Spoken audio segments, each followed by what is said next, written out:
Alright, I'm in downtown Wheeling. You can see it's rush hour. But what I wanted to show you and talk to you about for a second is if I come over here,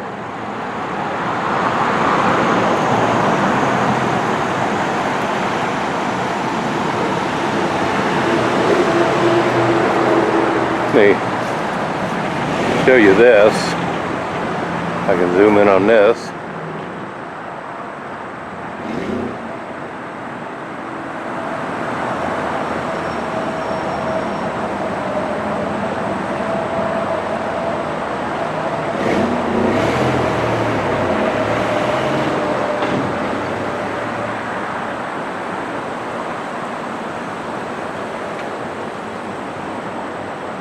There's a little bit about Wheeling. Now, if you see that building over there, that's now condos. I don't know when it was converted, they're condos. But I wanted to tell you a story, and it involves these. I used to have a used bookstore in Wheeling. Before Amazon and eBay started giving books away, I sold and bought used books. It was a lot of fun. Never got rich at it, but met some good people.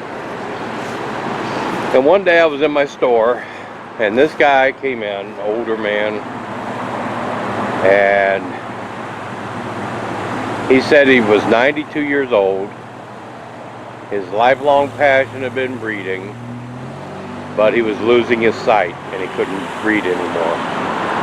And he had a bunch of books he wanted to give me, but I wasn't allowed to buy them. All I had to do was promise him that I would sell them and make sure other people had the opportunity to read them and buy them as well. And I was like, okay, where do you live? He told me. And it's like, I've been on 100 of these trips before. I mean, it's, you know, people want you to clear their garbage out. The books are pretty much worthless. Well, I went into this guy, he owned 2 condos here. I went into his condos and we went into one room, floor to ceiling, on all the walls were books. He said, this is my English Lit collection. This is going to Bethany College. And we went into another room. He said, this room and this room is my biographies. That's going to Northern, West Virginia Northern University. Like, wow. And he had all these rooms with these books that were just amazing. They were all being donated to various, you know, colleges, universities. And we went into this room. He opened a door. He said, these are the books that I want you to have. And I just looked. I mean, it was beautiful. I mean, everything was so clean and they all looked new. And again, you know, I had to promise him I would not buy them, but I would put them up for sale for other people to enjoy. And I said, all right, I'll send my son down here tomorrow. I told him next day Nick and his buddy would come by with boxes and we'll pack everything. It looked like about 1,200 books. So the next day, Nick and Ben head down here, and they start packing up. So the next day, Nick texts me. Am I gonna be in that video? Nah. And he said, dude, these are gay books. I'm like, get out of here. You know, what the hell? And sure enough, he got back with all the books. They were novels, fiction, non-fiction, case studies, first editions from the 20s, 30s, 40s, when it was really taboo. Just an amazing collection of books. And he gave them all to me, and I'm like, okay, this I cannot sell in Wheeling, West Virginia. These kind of books are not going to sell in my bookstore. So I started putting them on eBay, and I'm telling you what, they fly off of eBay. And the only thing, my wife came up with the best logical explanation of why he was giving these away and giving them to me. She figured he knew he was probably, I mean, he was 92 years old, and he may be dying soon, and he probably wouldn't want his family going in and finding all those books. And I said, you know what, that makes sense. I'll accept that. And it wound up being about 1,600 books all told. That was about 7 years ago, and I'm still selling books on eBay. They're all gay books, LGBT, dealing with the whole history of the movement. I mean, everything.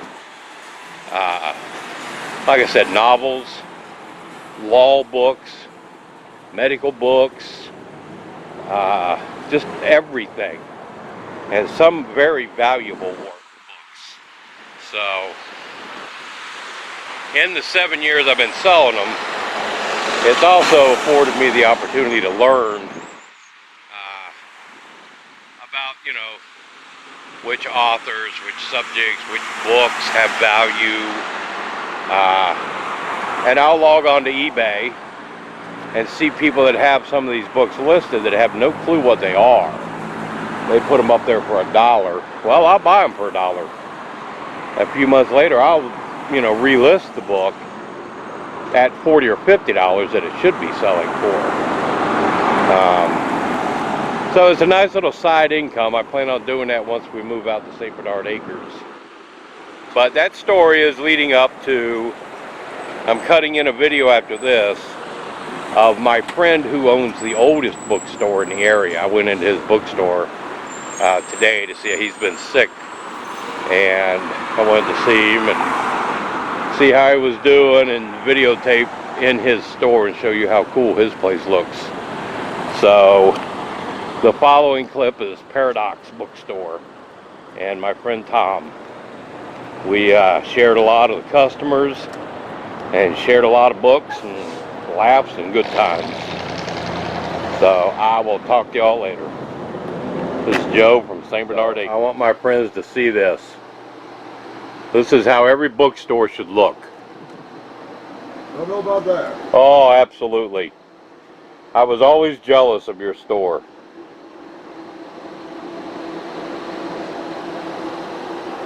And we shared clientele. That we did.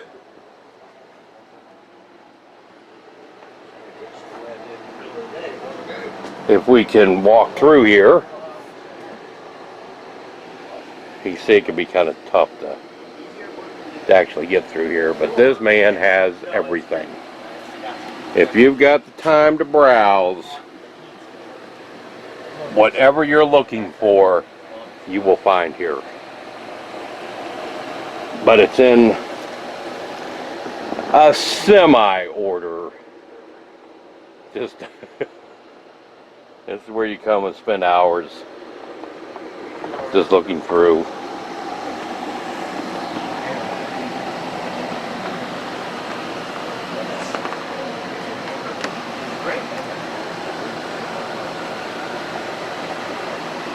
So what exactly were you doing?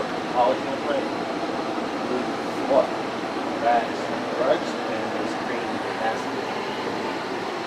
You working those? Good. Well, Tom, I'm heading on up the road. Take care. Great to see you again. Good seeing you. Now that I know you're back in here, I'll be down here. All right. We'll come down and visit. Okay. He won't be here long. I intend to refer. Oh, okay. I wish you good luck on that one. Those are tough shoes to try to fill. I'm not going to fill his shoes. I'm going to rise up and slay. Oh, all right. And eat his meaty parts. To make his business. There you go. All right. Let me get out of here and continue my journey up Center Market.